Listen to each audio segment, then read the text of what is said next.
morning students, this is Atul from Gateway School and this is the video of Indian Constitution class 8. आज हम बात करेंगे part 4 video में Indian constitution के feature के बारे में। इससे पहले वाले वीडियो में भी हमने डिस्कस किया था, तीन फीचर्स के बारे में हमने डिस्कस कर लिया है। फेडरलिज्म के बारे में डिस्कस कर लिया, पार्लियामेंट्री फॉर्म ऑफ गवर्नमेंट के बारे में डिस्कस कर लिया और सेपरेशन ऑफ पावर के बारे में डिस्कस कर लिया। अब हम लोग बात करेंगे फंडामेंटल राइट्स के बारे में। तो फीचर ऑफ इंडियन कॉन्स्टिट्यूशन का सबसे इंपॉर्टेंट जो फीचर है वो है फंडामेंटल राइट्स। सबसे पहले बात करते हैं कि राइट्स क्या होता है। देखो, राइट्स का मतलब आपको ये पता जरूर होगा कि राइट्स को हिंदी में अधिकार बोलते हैं, लेकिन इसको डिफिनेशन क्या हो सकता है, इसको एक्सप्लेन कैसे कर सकते हैं, इसको कैसे डिफाइन कर सकते हैं। राइट्स एक क्या है, एक रीजनेबल क्लेम है सैंक्शन बाय लॉ। रीजनेबल का मतलब तार्किक, लॉजिकल।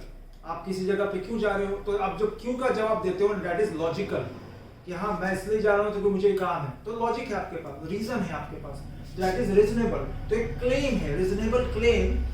सैंक्शन का मतलब होता है जो लॉ के द्वारा दिया जाता है, कानून के द्वारा दिया जाता है। ऐसा नहीं है कि कोई भी आदमी जाकर दे सकता है, वो सैंक्शन होगा। इसका मतलब उसके बारे में लॉ में अच्छी तरह से प्रोविजन है, कॉन्स्टिट्यूशन में एक प्रोविजन है, उसको कोई दूसरा या कोई भी साधारण सा आदमी नहीं कर सकता। उसे पास करने के लिए एक अथॉरिटी का होना, एक बॉडी का होना बहुत जरूरी है, बेहद जरूरी है।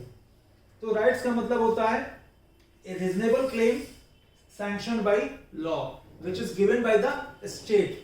तो स्टेट के द्वारा जो राइट दिया जाता है उसे हम जो क्लेम दिया जाता है, रीजनेबल क्लेम दिया जाता है, उसे हम राइट्स कहते हैं। ठीक है, अब बात आती है यहाँ पे फंडामेंटल राइट्स। देखो, राइट्स कई तरह के होते हैं, राइट्स कई तरह के होते हैं। नेचुरल राइट्स होता है, ह्यूमन राइट्स होता है, कॉन्स्टिट्यूशनल राइट्स होता है, फंडामेंटल राइट्स होता है, स्टैच्यूटरी राइट्स होता है, ठीक है, लीगल राइट्स होता है, पॉलिटिकल राइट्स होता है। राइट्स कई तरह के होते हैं, राइट्स का ऐसा कोई नहीं है। सोशियो एंड इकोनॉमिकल राइट्स होता है, कई तरह के राइट्स होते हैं, लेकिन यहाँ पे हम बात करेंगे केवल फंडामेंटल राइट्स के बारे में। तो राइट्स हमें समझ में आ गया।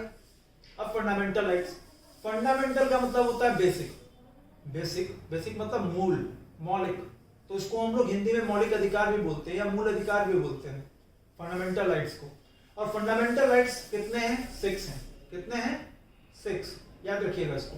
तो फंडामेंटल राइट्स 6 हैं। अब ये 6 कौन कौन से हैं? तो पहला है राइट टू इक्वालिटी, समानता का अधिकार। ठीक है, तो ये सबको समान रहना चाहिए, किसी के साथ किसी तरह का डिस्क्रिमिनेशन नहीं होना चाहिए, है ना। राइट, दूसरा है right to freedom of speech and expression. दूसरा है right to freedom of speech and expression.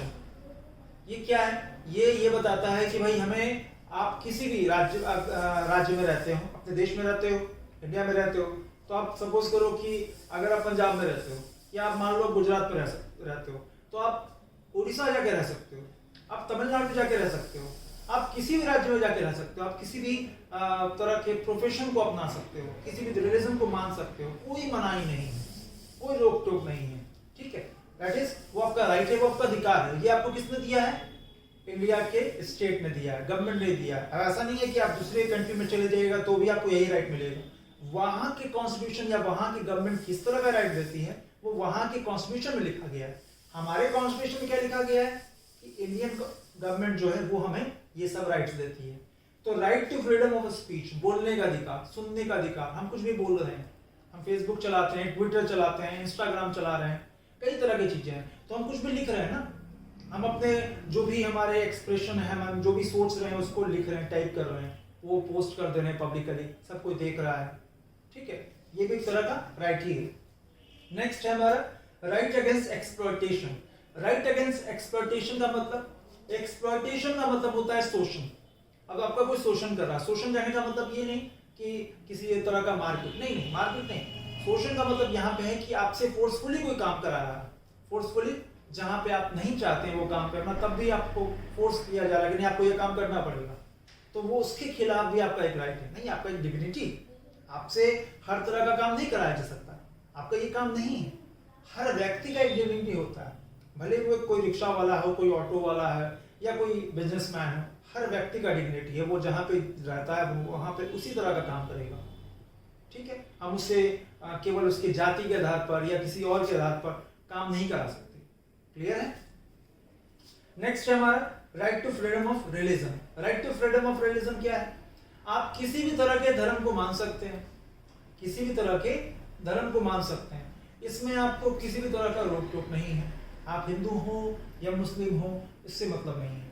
आप ईद भी मना सकते हैं, आप बकरीद भी मना सकते हैं, आप क्रिसमस मनाते ही हैं, ऐसा नहीं है कि आप बुद्ध पूर्णिमा मनाते हैं, कोई रोक टोक नहीं, छुट्टी भी होती है स्कूल में, कॉलेजेस में। फिर है हमारा cultural and educational rights.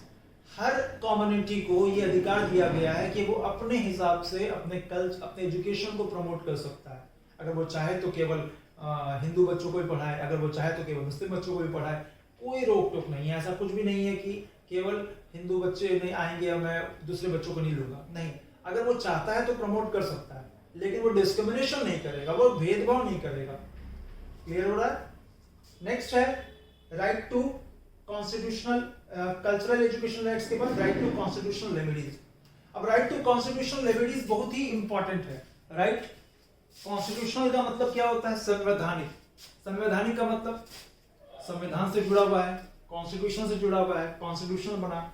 Remedies का मतलब होता है उपचार। अब ये सारे राइट्स, मान लीजिए आपके साथ इनइक्वालिटी कोई कर रहा है, कोई डिस्क्रिमिनेशन कर रहा है, तो आप क्या करोगे? फिर क्या करोगे? डिस्क्रिमिनेशन कर रहा है, कहाँ जाओगे? घर पे तो नहीं चले जाओगे रोते हुए। आप कहाँ जा सकते हो? कोर्ट जाओगे, हाई कोर्ट जाओगे, सुप्रीम कोर्ट जाओगे और अपने लिए प्रार्थना करोगे, भाई जो मेरे साथ असमानता हुआ है, जो मेरे साथ डिस्क्रिमिनेशन हुआ है, वो दोबारा किसी और के साथ नहीं हो और मुझे इसका हर्जाना मिलना चाहिए, मुझे इसका हर्जाना कंपनसेशन मिलना चाहिए। तो ऐसे में क्या होगा?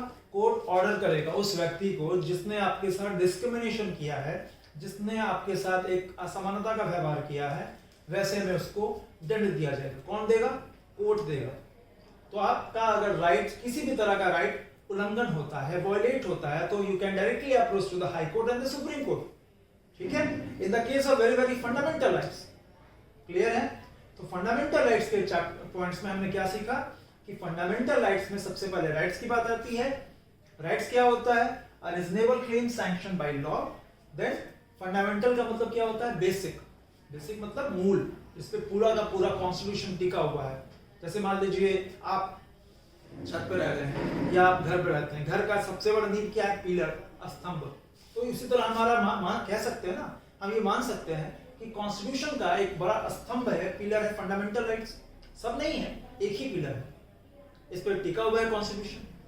क्लियर है? 6 फंडामेंटल राइट्स हैं। पहला है राइट टू इक्वालिटी, फिर है right to freedom of speech, फिर है राइट अगेंस्ट एक्सप्लॉयटेशन, फिर है right to freedom of religion, फिर है कल्चरल एजुकेशनल राइट, फिर है right to constitutional remedies. Clear हो गया? तो ये हमारा फंडामेंटल राइट्स है। In the next video, we will discuss the secularism, the feature, the very important, the last feature of the Indian Constitution. Till then, goodbye.